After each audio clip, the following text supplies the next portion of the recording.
तो उसने कहा हम मतलब हम नहीं है क्या जो बेटी की शादी करोगे, मतलब हम नहीं हैं। हाँ। तो ग्रामीण के जुटा और खोजबीन शुरू हुआ।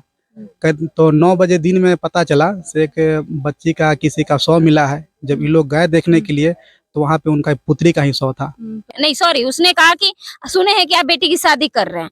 तो इसने कहा, इन्होंने कहा कि हाँ हम शादी कर रहे हैं। तब एकदम लग रहा है कि जैसे दबाव है कोई।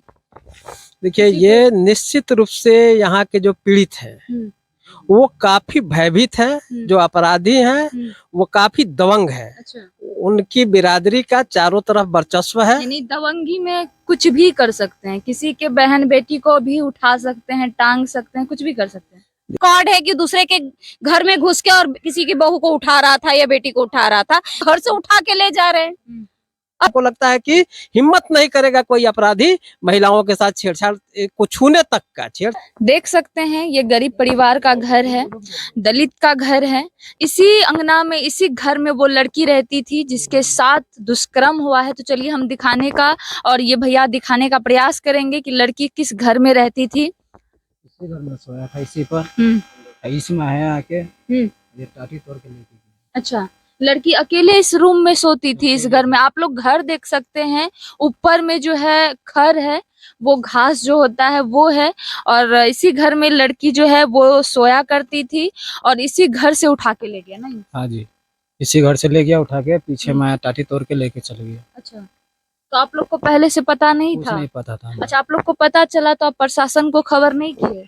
प्रशासन जब हम गए ना कि हमको तो मालूम ही नहीं था। हमको जब फोन किया, जब मर्डर वर्डर हो गया, पोस्टमार्टम इलाज चल गया, तब हमको फोन आया। अच्छा। तो हम आए जब तक पोस्टमार्टम के लिए गया हुआ था लाश। अच्छा, आपको क्या लगता है सुनने में किस आया। वजह से हुआ होगा ऐसा? अब ये तो नहीं कह सकते किस वजह से हुआ है। भैया आप कौन है? हम गांव का एक लड़का है कि पीड़िता का भतीजा लगेंगे। जी आप पूछिए। तो क्या आप इस घटना को किस नजर से देख रहे हैं? ये घटना 11 तारीख को रविवार को करीबन 12-1 बजे के बीच में गांव के ही एक संजय राय है, 5-7 यानी कि 2-4-5 लोगों के आसपास में आया। और इसी घर में से इसका कैरेक्टर कैसा है संजय? कैरेक्टर उसका 3rd क्लास था। पूर्व में भी उसका बहुत लोगों के साथ है वो अति अभद्रता उसका व्यवहार किया था। अच्छा, और उसका कैरेक्टर पूरा खराब है समाज में। सुनिए मैं है कि 2 बीवी, एक बीवी। हाँ, एक बीबी उसका शायद छोड़ चुकी हुई है, और एक उनका एक पुत्री है और एक लड़का है। एक पुत्री के शादी किए हुए, एक पुत्री अभी नॉन मैरिज है। आप समझ सकते हैं कि जिस लड़की के साथ उन्होंने गलत किया और उनसे क्या क्या हुआ। आप लोग मैटर पूरा बताइए शुरू से मैटर आपको जानना है तो कह रहे मैम 11 तारीख को करीबन 12-1 के बीच में संजय राय 4-5 लोगों के साथ में आया। इसी घर में महिला जो पीड़िता है वो और उनके माता जी भी थी साथ में। हाँ, माता जी भी थी और उनका एक पुत्री भी, 2 पुत्री यहाँ पे सोई हुई थी। अच्छा। आया और उठाने का इसमें से प्रयास उठाया वो, तो इसका माता श्री जब जगी तो विरोध की। उनका एक पुत्र और उनका पति वहाँ पे सोए हुए थे। वो लोग आए इसी जगह पे, घटना स्थल पे मारा उसको और हथियार के बल पे उसके भाई को मारा। अच्छा। और हथियार के बल पर लेके यहाँ से चला गया। अच्छा। फिर जो हुआ वो सुबह में सबको पता चला? हाँ, रात घटना हुई उसके बाद में उसका माता श्री यहाँ पे आसपास के लोगों को चिल्लाई तो ग्रामीण के जुटा और खोजबीन शुरू हुआ। तो 9 बजे दिन में पता चला से एक बच्ची का किसी का शव मिला है। जब ये लोग गए देखने के लिए तो वहाँ पे उनका पुत्री का ही शव था। पता चलता है खुरपी से उनके दोनों गया था। Yes ma'am. प्राइवेट पार्ट पे चाकू का मतलब हाँ, ऐसा जिसका जितना उसको निंदा किया जाए उतना कम है। भारतवर्ष में ऐसा घटना शायद अभी तक हुआ होगा। अच्छा। आप लोग देखे थे लड़की को? हाँ, लड़की को देखे थे। किस प्रकार से थी? लड़की बढ़िया थी। यहीं पे एक सरकारी स्कूल है, वहीं पे अपना पढ़ाई लिखाई करती थी। कहाँ घटना के बाद आप लोग देखे थे, किस अवस्था में? घटना के बाद देखे थे, पोस्टमार्टम होके आया तो यहाँ पे देखे थे बगल में ही। सर आप कौन हैं? मेरा नाम विद्यानंद राम है और मैं राष्ट्रीय दलित मानव अधिकार अभियान के प्रदेश महासचिव हूँ। आप इस घटना को किस तरीके से देख रहे हैं? देखिए, ये घटना तो बहुत ही जघन्य अपराध है। और इसके जो अपराधी हैं,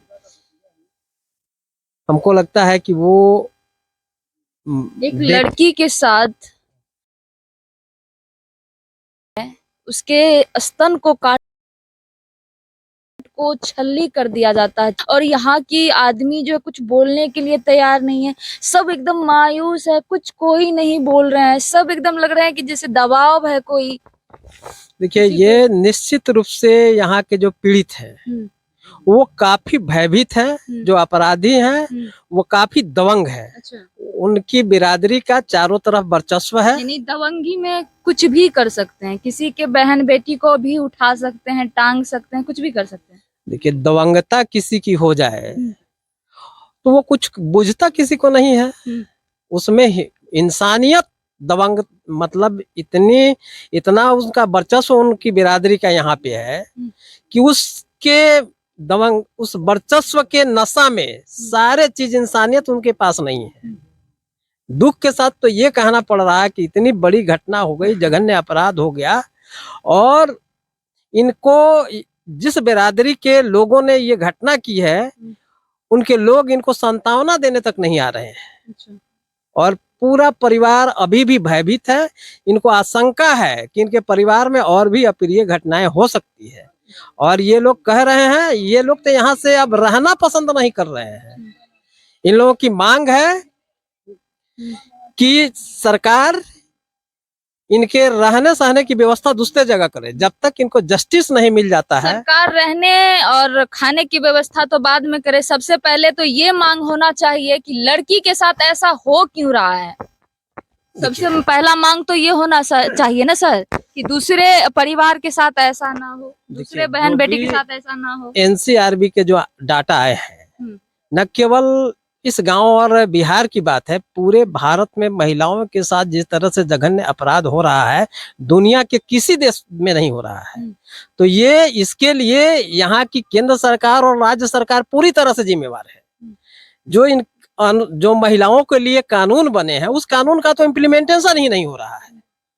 सबसे पहले अगर कानून बना, उस कानून का इम्प्लीमेंटेशन हो जाए तो हमको लगता है कि हिम्मत नहीं करेगा कोई अपराधी महिलाओं के साथ छेड़छाड़ को छूने तक का। छेड़छाड़ और घटना, इतनी बड़ी घटना को अंजाम देना तो एक अलग बात है।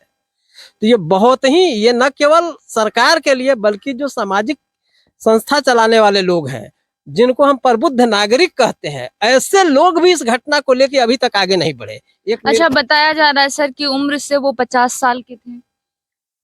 हाँ, इसे हम लोग को पता लग रहा है कि 45-50 साल। आपको भी पता नहीं है? नहीं, बताया जा रहा है यहाँ के लोगों के द्वारा। आप कहाँ से आए हैं? मेरा नाम पारसनाथ अम्बेडकर है और मैं डॉक्टर भीमराव अम्बेडकर विचार मंच बिहार प्रदेश का अध्यक्ष हूँ। अच्छा, आप कहाँ से हैं? जी, मेरा नाम समता प्रकाश भारती होगा, भीम आर्मी सह आजाद समाज पार्टी संगठन प्रभारी बिहार। तो हम लोगों को जिस तरह से मालूम चला तो कल भी हमारी टीम ऐसा तो नहीं कि प्रेम प्रसंग मामला था यहाँ पे कुछ ऐसा? नहीं, ऐसा प्रेम प्रसंग बताइए कि बच्ची 14 साल की है, वो लगभग 45 साल बताया जा रहा है। तो 14-45 का जो आंकड़ा है तो उसमें कैसे हो सकता है? ये गलत है। और जिस तरह से घटना घटी है ये आए दिन बिहार में होते आ रही है। इस पर हमारे खुद बड़े भाई चंद्रशेखर आजाद जी ने मुख्यमंत्री जी को लेटर दिए हैं कि 72 घंटे के अंदर में अगर कार्रवाई नहीं होती है, आरोपियों को गिरफ्तारी नहीं होती है। कितने आदमी थे? लगभग जो यहाँ लोग बताया जा रहा है कि 5-6 आदमी थे। तो 72 हाँ, लड़की की माँ जा रही थी कहीं, वो सड़क पे थी और वो आके पूछा कि बेटी की शादी कर रहे हैं क्या? इसने कहा कि हाँ बेटी की अपनी शादी कर रहे हैं। नहीं सॉरी, उसने कहा कि सुने हैं कि आप बेटी की शादी कर रहे हैं। तो इन्होंने कहा कि हाँ हम शादी कर रहे हैं। तो उसने कहा हम मतलब हम नहीं है क्या जो बेटी की शादी करोगे?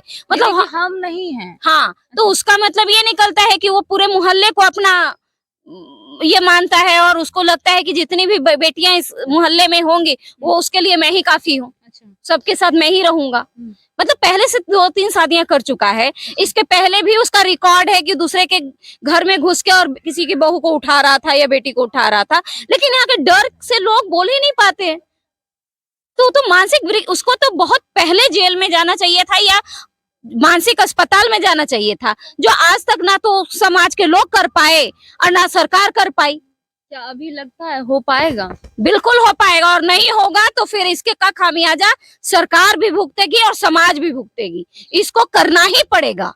ऐसे लोगों को अगर वो मानसिक बीमार है तो जा करके इलाज करवाए, और नहीं तो पूरा इस केस में तो हम कहते हैं कि उसको फांसी से कम सजा होनी ही नहीं चाहिए। ऐसे लोगों को आप बाहर नहीं खुला छोड़ सकते।